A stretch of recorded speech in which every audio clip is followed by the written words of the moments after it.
Hello viewers, செடிகளுக்கு பூச்சி தொல்லை, அஸ்வினி பூச்சி, மாவு பூச்சி தொல்லை இருக்கும்ல, அது வராமல் இருக்கிறதுக்கு என்ன செய்யுங்க, அப்படி வெங்காயத்தோலை எடுத்துக்கோங்க. வெங்காயத்தோலை எடுத்து இந்த செடிக்கு பக்கத்தில் இப்படி இதை போட்டு அது மேலே என்ன செஞ்சுடுங்க, மண்ணை வச்சு இப்படி மூடி விட்டுருங்க. மண்ணை வச்சு மூடி விட்டுட்டு என்ன செய்யுங்க, அது மேலே அப்படியே தண்ணி ஊற்றி விட்ருங்க.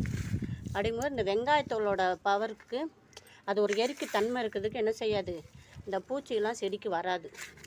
வந்தாலும் அப்படியே என்ன செஞ்சிடும், செத்து போயிடும். இந்த மண்ணே மேலே போகிறனால இந்த காய்கறி குப்பை வந்து அப்படியே என்ன செஞ்சிடும், அப்படியே மக்கிரும். நீங்கள் இப்படியும் ஒரு முறையில் ட்ரை பண்ணலாம். இல்லைன்னா விவர்ஸ், இப்படியுமே இங்கே பாருங்கள், எல்லா செடியிலுமே ஒரு வெங்காயம் ஊனியிருப்பேன்.